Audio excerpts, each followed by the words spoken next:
चलिए फ्रेंड्स, आज हम लोग कुछ यहाँ पर इम्पोर्टेंट कार्बनिक यौगिक का डिस्कस करने वाले हैं। और इसमें सबसे पहले हम लोग ले रहे हैं एथिल अल्कोहल, या जिसको कहा जाता है इथेनॉल, है ना। एथिल अल्कोहल या इथेनॉल कहा जाता है।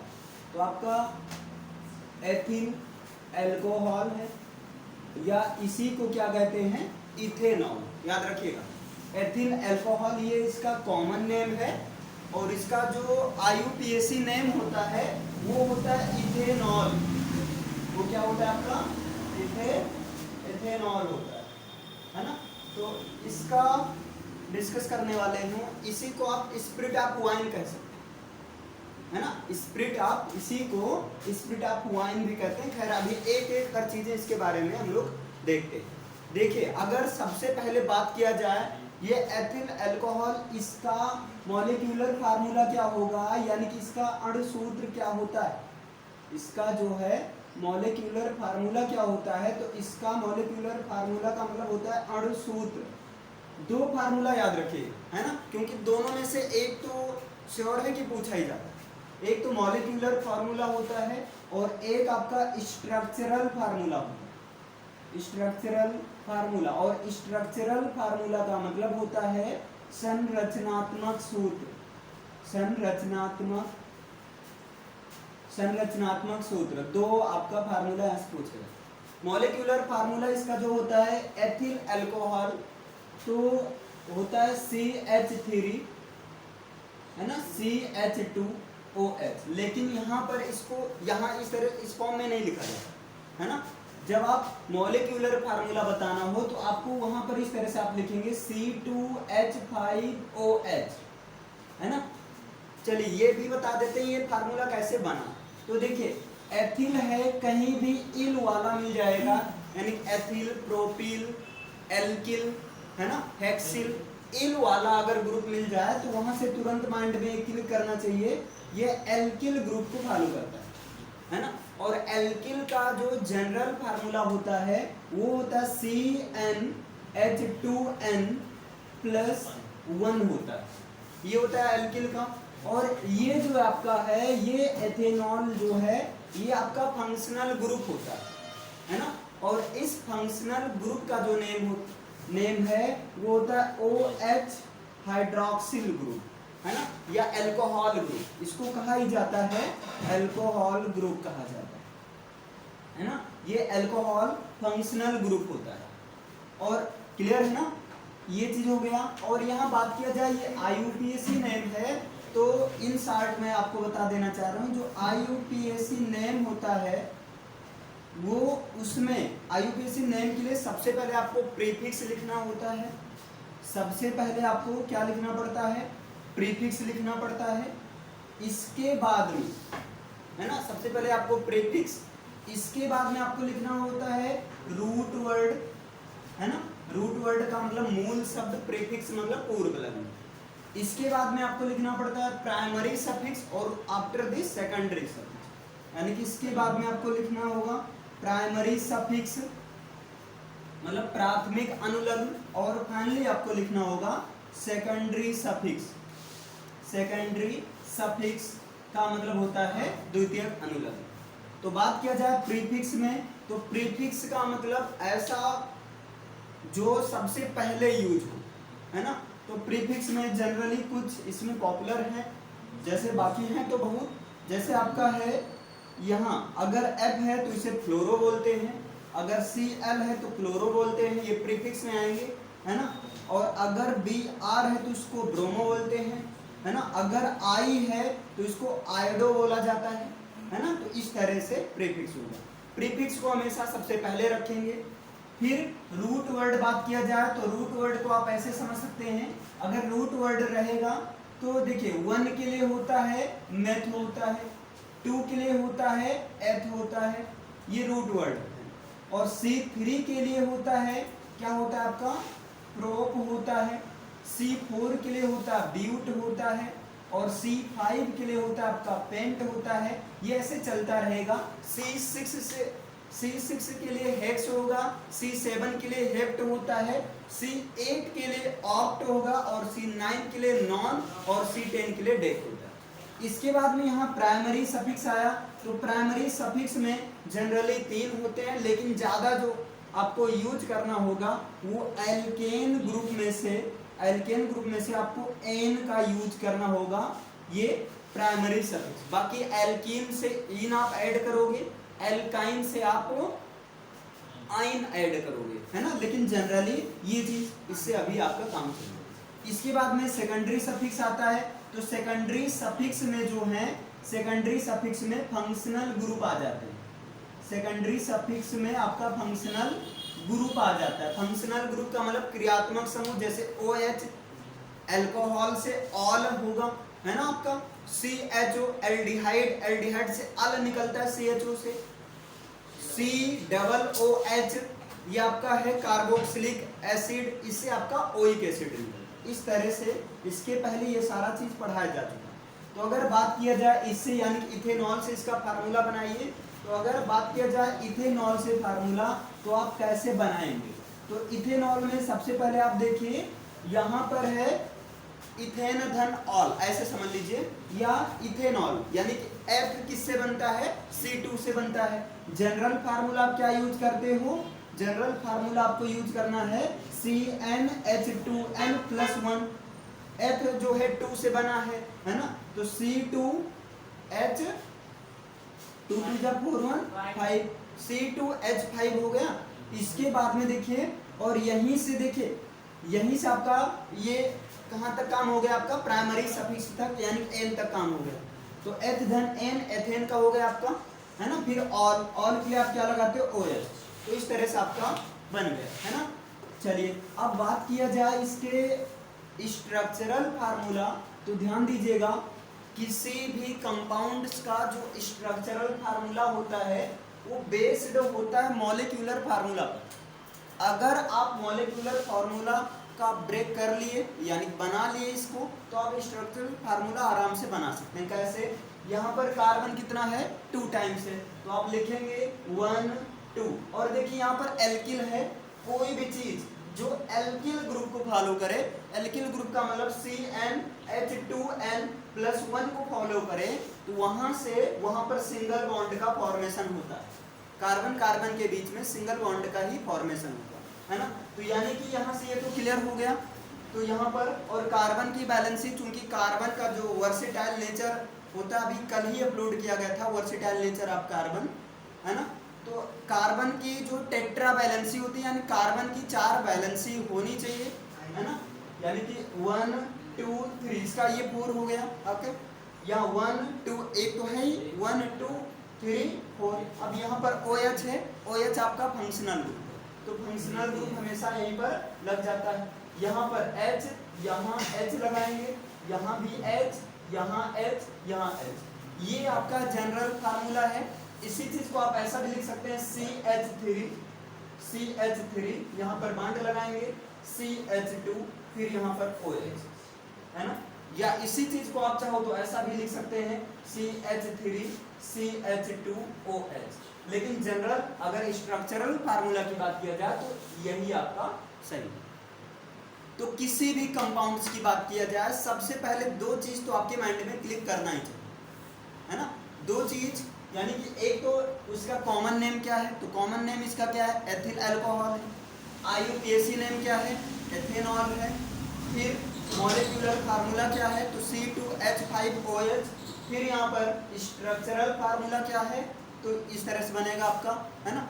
क्योंकि अक्सर 1 नंबर में क्वेश्चन पूछ लिया जाता है मॉलिक्यूलर फार्मूला से। जैसे ये क्वेश्चन पूछा गया है कि पोटास एलम का फार्मूला बताइए, पोटास एलम मीन्स होता है फिटकरी, ये क्वेश्चन पूछा गया है। ऐसे डायरेक्ट आपसे पूछ लेंगे वॉशिंग सोडा का फार्मूला बताइए, क्विक लाइम का फार्मूला बताइए, 4 ऑप्शन दे देंगे, है ना। तो जैसे पोटास एलम का फार्मूला क्या होता है, K2SO4 इंटू Al2SO4 का होल थ्राइस इंटू 24H2O, ये आपका है पोटास एलम का फार्मूला। ये किसका फार्मूला है, पोटास एलम का फार्मूला। तो सबसे पहला नंबर तो आपके यहाँ जितने भी कंपाउंड्स हों, चाहे वो ऑर्गेनिक कंपाउंड्स हों, चाहे वो इनऑर्गेनिक कंपाउंड्स हों, चाहे वो कार्बनिक यौगिक हों या अकार्बनिक यौगिक हों, एक क्वेश्चन तो यहाँ से पूछा जाना फिक्स रहता है।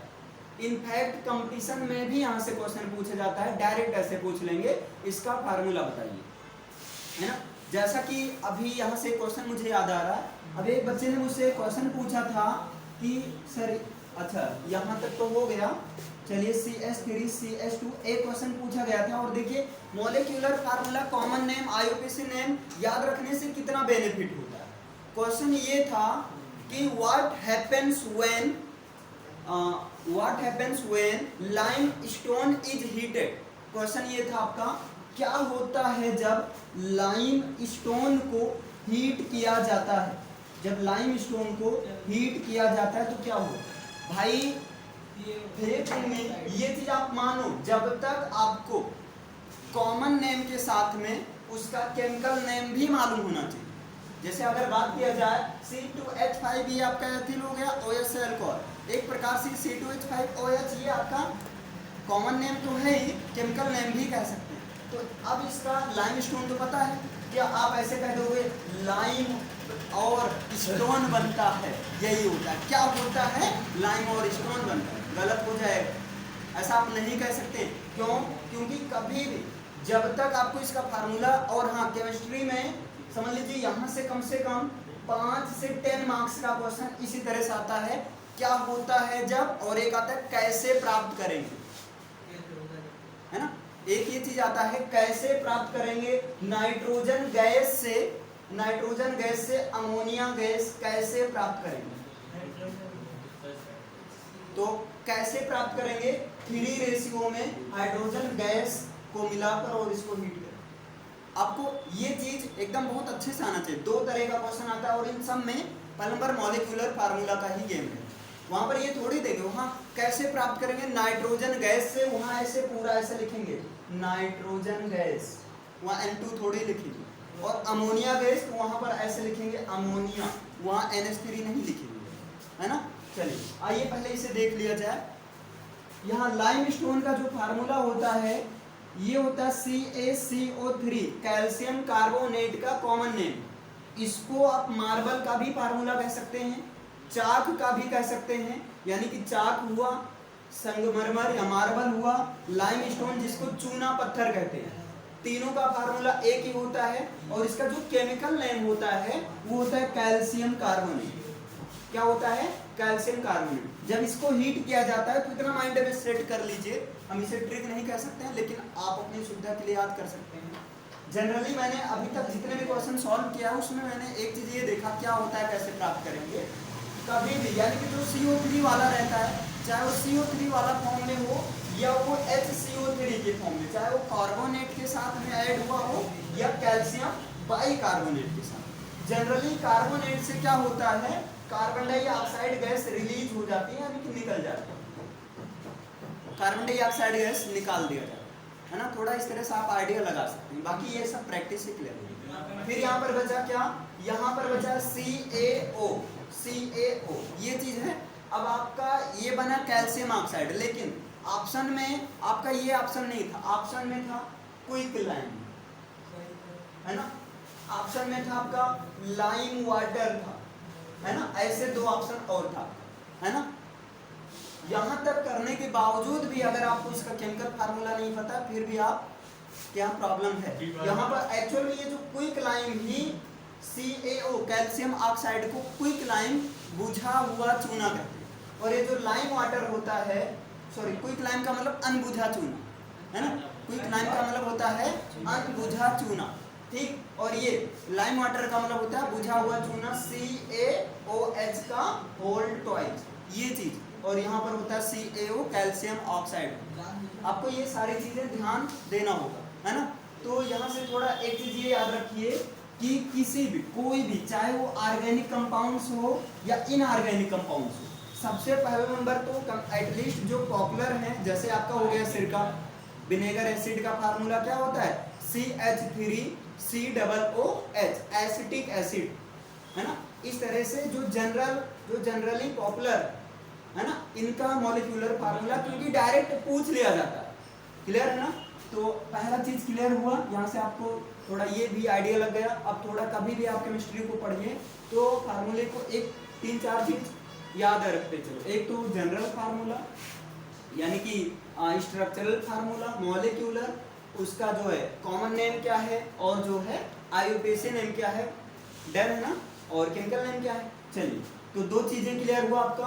अब इसके बाद में एक चीज और याद रखिए, क्योंकि ये पूछा जा सकता है, यहाँ से मॉलिक्यूलर वेट पूछ लिया जाता है कभी, है ना, कभी कभी यहीं पर मॉलिक्यूलर वेट पूछ लिया जाता है। और मॉलिक्यूलर वेट का मतलब होता है अणु भार। मोलिकुलर वेट का मतलब क्या होता है, अणु भार। अब ये क्या होता है, तो सिंपल सा, इसको ऐसे दिमाग लगाओ, मोलिकुलर वेट में मिल गया आपका भार, है ना। अब बताइए एटॉमिक नंबर में वेट रहता है, एटॉमिक मास में रहता है, एटॉमिक मास में ही रहता है। परमाणु भार किस में होता है, एटॉमिक मास को ही कहा जाता है। अब जैसे आपसे पूछ लिया जाए कार्बन 6 नंबर पर कार्बन आता है, यानी कार्बन का एटॉमिक नंबर 6 है और जो एटॉमिक मास है वो 12 है। अगर इसमें से पूछ लिया जाए, चलिए बताइए कार्बन का मोलिकुलर वेट कितना होगा, तो आप 6 को बताओगे या 12 को बताओगे, 12 को बताओगे, है ना। तो सिंपल ऐसे याद रखिए, मोलिकुलर वेट क्या होता है, कंपाउंड्स में प्रेजेंट, ऐसे याद रखिए, कंपाउंड्स में प्रेजेंट एटॉमिक मास का टोटल ही क्या होता है, मोलिकुलर वेट होता है। जैसे इन्होंने कहा है कि C2H5OH का मोलिकुलर वेट बताइए, तो इसको आप लिखिए, इसको आप क्या करिए, लिखिए, एक मिनट इसे, है ना, इसको आप लिखिए।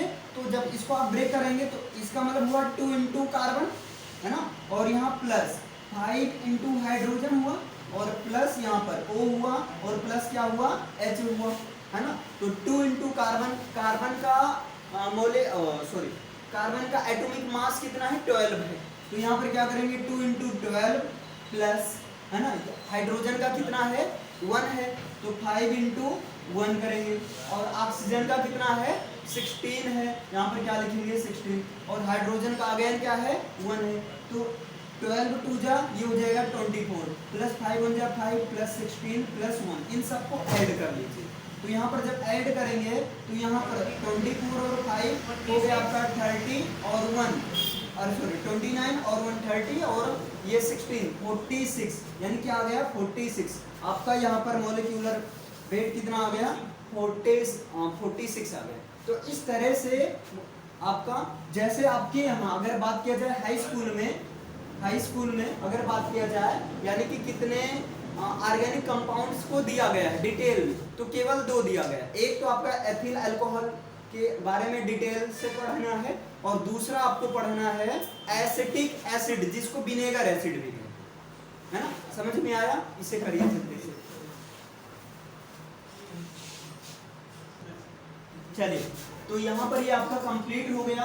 अब इसके बाद अगर हम आगे देखें, अब एक आपका होमवर्क है ना, 3 चीज समझ में आ गया, क्योंकि आपके यहाँ 2 ही चीज दिया गया है, तो क्या आप दूसरा थोड़ा ट्राई करेंगे। और दूसरा जो आपके यहाँ दिया गया है वो है एसिटिक एसिड, वो क्या आपका एसिटिक एसिड है ना। और इसे एसिटिक एसिड को विनेगर एसिड भी कह सकते हैं, सिरके का अम्ल भी कहा जाता है इसे, एसिटिक एसिड को विनेगर एसिड, या इसी चीज को अगर आईयूपीएसी नेम की बात किया जाए तो इस चीज को बोला जाता है एथेनोइक अम्ल, एथेनोइक एसिड, इस चीज को बोला जाता है एथेनोइक एसिड। सेम अब कंपैरिजन करके आप करिए, है ना। इसको जो है एसिटिक एसिड को सिरके का अम्ल भी कहते हैं, विनेगर एसिड, है ना, सिरके का अम्ल भी कहते हैं, और इसको एथेनोइक अम्ल भी कहते हैं। आईयूपीएसी नेम में एसिटिक एसिड तो है ही। अब यहाँ पर ध्यान दीजिएगा, सबसे पहले इसका कॉमन नेम क्या है, तो कॉमन नेम तो हो गया भाई विनेगर एसिड, यानी कि सिरके का अम्ल। दूसरा नंबर इसका जो है आईयूपीएसी नेम क्या है, तो एथेनोइक एसिड। तो ये एसिटिक एसिड भी आपका कॉमन नेम में ही आता है, याद रखना, ये दोनों आपका कॉमन नेम है, लेकिन ये जो है ये आईयूपीएसी नेम है ना। तो सबसे पहले तो बात कर लिया जाए इसका मोलिकुलर फार्मूला क्या होता है ना। इसका जो मॉलिक्यूलर फॉर्मूला क्या होता है, यानी कि इसका जो अणु सूत्र क्या होता है। तो यहाँ पर चलिए देखते हैं, यहाँ पर ध्यान दीजिए, एथेनोइक एसिड, एक आसान तरीका बता दें, है ना। एथेनोइक एसिड, इसको ब्रेक करोगे तो मिलेगा एथेनोइक, एथेन धन ओइक, और एथेन से दिमाग में आएगा क्या आएगा कि CN, एथेन से मतलब एल्केन आएगा, एल्केन, और एल्केन सीरीज का जो जनरल फार्मूला होता है CnH2n+2 होता है ना। और यहाँ ओइक एसिड, ओइक एसिड का मतलब क्या होता है, COOH होता है। लेकिन जब ऐड करने की बात हो तो यहाँ पर 1 नहीं 2 नहीं बल्कि 1 कर देंगे, है ना।